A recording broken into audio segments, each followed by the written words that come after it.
Bismillahirrahmanirrahim. Assalamualaikum warahmatullahi wabarakatuh. Waalaikumsalam. Alhamdulillahirabbil alamin. Wassalatu wassalamu ala anbiya'i wal mursalin wa ala alihi wa sahbihi ajma'in. Amma ba'du. Terima kasih pembawa acara yang telah menyampaikan tadi, yang saya penceramahnya, ya, saya Agus Winarto. Yang membantu saya menjadi imam adalah Ustadz Priyono, ya. Baik imam sholat isya maupun sholat tarawih nantinya. Ya, tema kultum pada malam hari ini lagi tren. Saya juga ingin menyampaikan tentang kesehatan, ya. Ini bukan kesehatan seperti dokter Teguh, tapi kesehatan keuangan, ya. Nah, ini apa? Mungkin kita yang udah pensiun, ya mungkin bisa flashback ke masa lalu. Kalau ada yang berguna nantinya, mungkin bisa dinasihatkan kepada anak-anak kita yang masih muda, ya, untuk merencanakan keuangan bisa lebih baik, ya, daripada kita yang sudah mungkin terlanjur sudah, oh ternyata ada peluang yang harusnya kita lakukan pada saat itu, tapi kita nggak ambil kesempatan itu. Dan saya di sini tidak bermaksud untuk menggarami air lautan, menggurui Bapak Ibu semua. Bapak Ibu tentu ada kiat masing-masing, ya, untuk gimana merencanakan keuangan. Tapi saya cuma sekedar sharing apa yang selama ini saya lakukan, ya. Walaupun tidak sempurna, mungkin bisa jadi referensi, ya, bagi Bapak Ibu semua. Jadi kalau kita baca surat Al-Qasas, ya, ayat 77, yang artinya adalah, dan carilah pahala negeri akhirat dengan apa yang telah dianugerahkan Allah kepadamu. Tetapi janganlah kamu lupakan bagianmu di dunia. Yang saya garis bawahi adalah, janganlah kamu lupakan bagianmu di dunia. Dan berbuat baiklah kepada orang lain, sebagaimana Allah telah berbuat baik kepadamu. Dan janganlah kamu berbuat kerusakan di bumi. Sungguh Allah tidak menyukai orang yang berbuat kerusakan. Nah, ini kalau kita dengarkan kultum yang lain atau kajian dari Ustadz, betapa pentingnya akhirat, ya. Kalau kita bicara dunia dibandingkan akhirat itu jauh. Dalam hadis riwayat Muslim, sebenarnya kita mencelupkan jari kita ke lautan, jari kita angkat, ada air di situ tersisa, itulah dunia. Dan air yang ada di lautan itulah akhirat. Nah, saya ingin sharing hal yang terkait dunia ini mungkin tidak ada artinya, tapi mudah-mudahan tetap bisa memberi manfaat kepada kita semua. Nah, dan judul spesifiknya adalah perencanaan keuangan keluarga Islami. Kalau kita bicara keluarga Islami, tentunya kita mengacu kepada syariah, ya, dan di Indonesia ada Majelis Ulama Indonesia, mana instrumen yang sesuai dengan syariah, mana yang tidak. Dan kita berusaha ikutin itu, ya.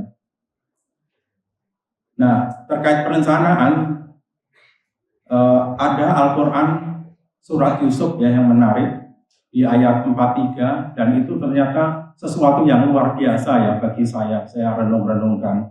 Ada apa di surat Yusuf ayat 43, di situ saat Nabi Yusuf di penjara di Mesir, sang raja itu bermimpi.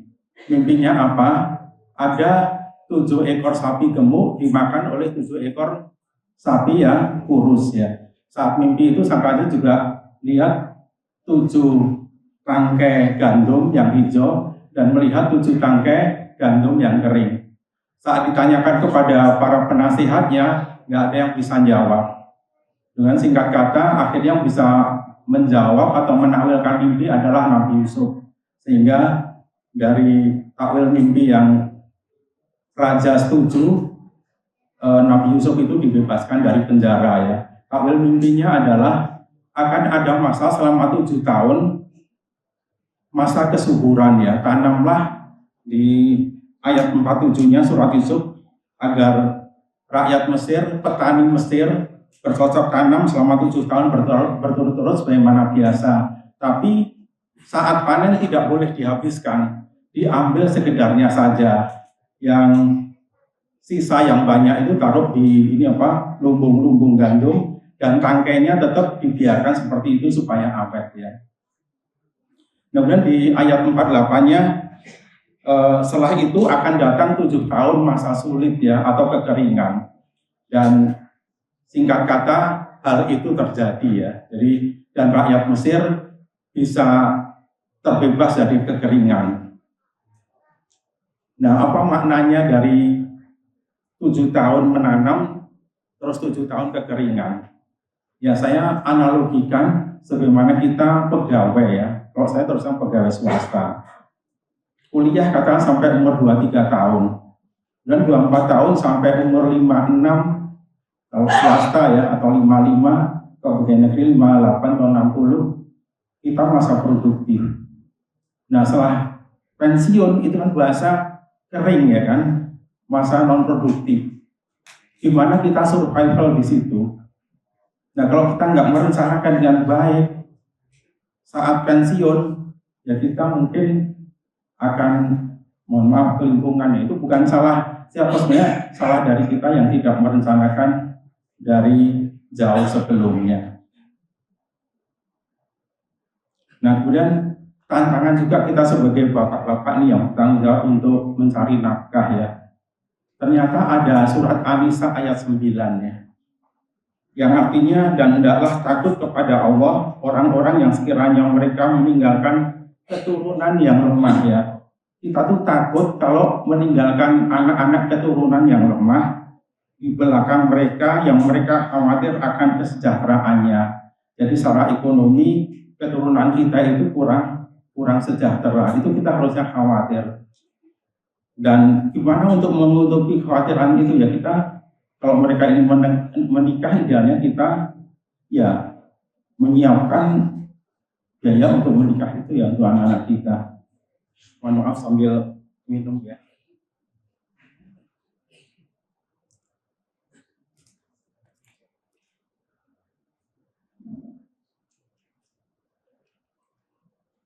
Misalnya seperti itu, tapi sekali lagi itu kan kondisi ideal ya, sesuai dengan kondisi masing-masing, karena profesi kita pun beda-beda. Ada yang petani ya kan, ada yang pedagang, ada yang nelayan.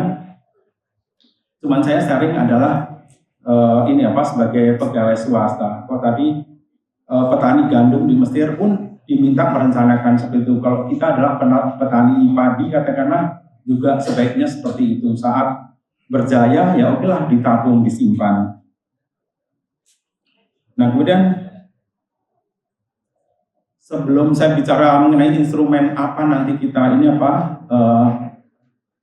investasi dan seterusnya, sebaiknya pendapatan kita, kalau tentunya sebagai pegawai, sekali lagi sebagai referensi, tentunya kita harus memprioritaskan ya. Jadi kita mengeluarkan uang ya harus sesuai dengan kebutuhan idealnya. Kalau kita ngikutin keinginan, ya nggak ada habisnya kan. Kalau ada HP baru yang mungkin masih muda-muda ingin HP baru ya kan. Tapi kalau menuruti itu, akhirnya kita nggak bisa menabung, kita nggak bisa lakukan investasi ya. Nah, kalau kita bicara prioritas pembiayaan, tentunya kita punya pendapatan masing-masing beda ya. Tapi utamakan tentu adalah makan dan minum, pangan ya, kemudian sandang seperlunya, kemudian tempat tinggal itu bisa sewa atau nyicil KPR ya, atau beli.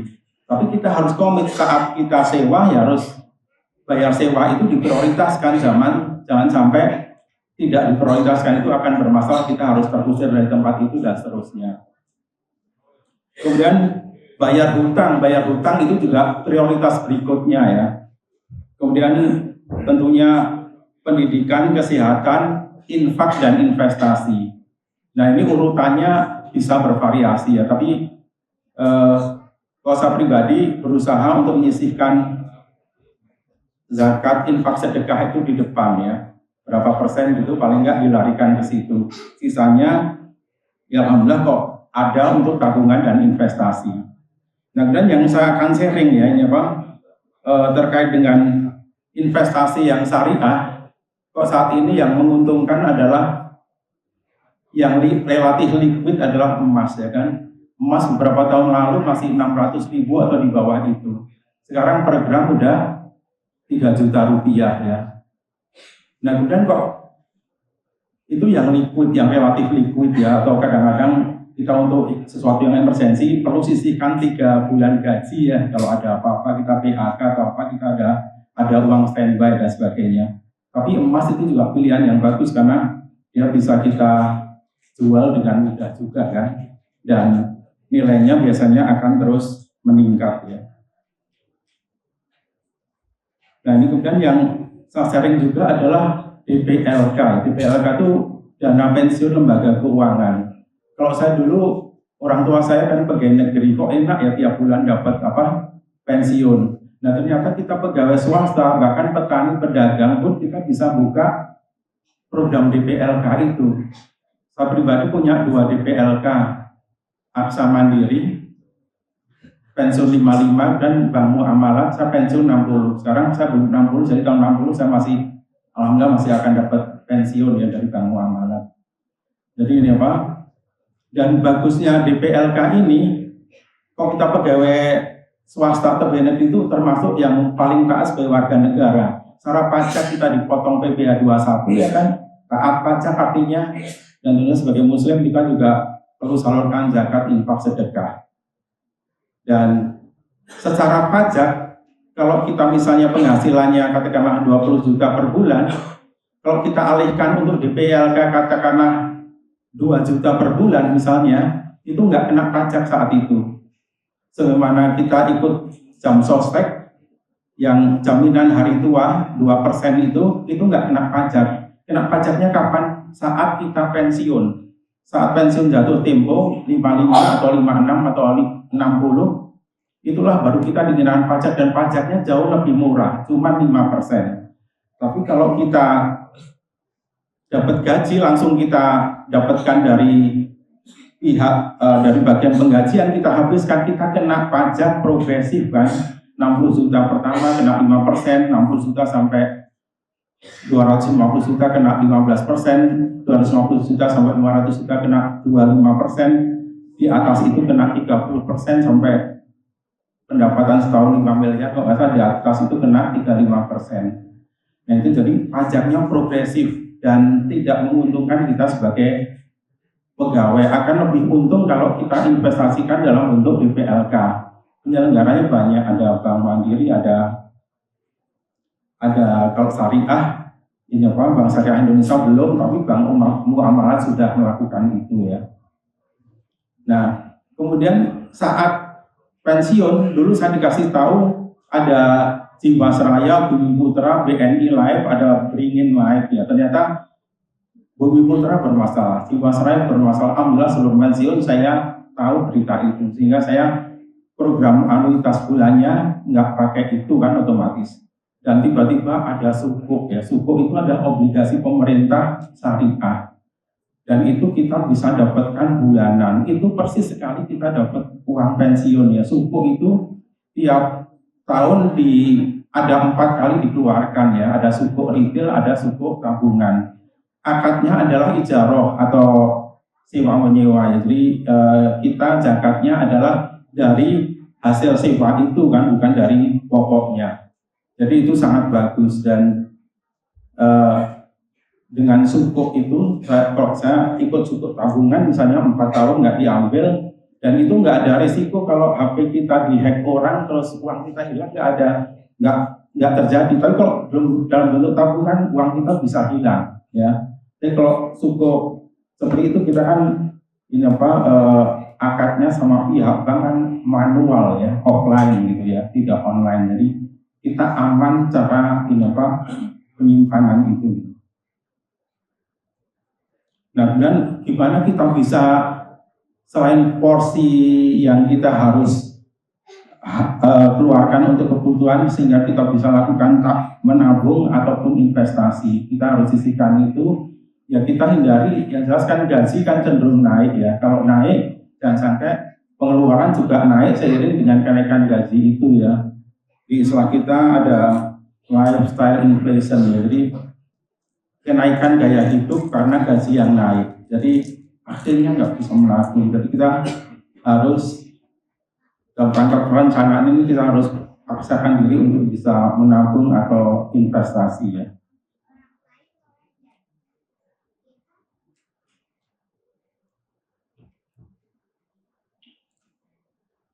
Nah, yang saya sampaikan tadi adalah dari sisi pengeluaran, dari sisi penerimaan dalam keluarga Islami tentunya kita mencari yang rezeki atau penghasilan yang halal ya. Dan penghasilan halal ini agar berkah tentunya kita jangan lupa tadi sudah disinggung zakat itu sifatnya dalam mensucikan sedekah. Insya Allah dari nilai sedekah itu kita akan dilipat gandakan ya, apalagi dalam bulan Ramadan ini. Kemudian kejujuran. Nah, jadi selain kita bekerja di tempat halal, kita juga menjalankan juga secara halal juga kan, secara jujur. Kemudian apalagi di sini sekarang udah ada bank syariah, kita coba kita bertransformasi dari bank konvensional ke syariah. Kok BCA ada BCA syariah ya, ambil yang BCA syariah misalnya kan. Nah sekarang BSI juga jadi bank BUMN lumayan kuat juga, kenapa nggak diambil juga ya? Nah itu kita berusaha mendapat keberkahan dari sisi penghasilan maupun juga mengeluarkan, kita sisihkan selain pengeluaran rutin ya, yang tadi ada sandang, pangan, papan, kesehatan, pendidikan, tapi juga ada investasi ya, sehingga kita bisa mengamankan saat kita pensiun atau saat kita paceklik nggak bisa produktif lagi bekerja. Nah mungkin ada satu pantun ya untuk bank syariah ini, membeli baju di Tanah Abang. Baju dijual harganya murah. Di bank syariah kita menabung, bebas dari riba, hidup pun berkah. Demikian yang bisa sampaikan, kurang lebihnya saya mohon maaf yang sebesar-besarnya. Subhanakallahumma wa bihamdika asyhadu an la ilaha illa anta astaghfiruka wa atubu ilaik. Billahi taufiq wal hidayah. Wassalamualaikum warahmatullahi wabarakatuh.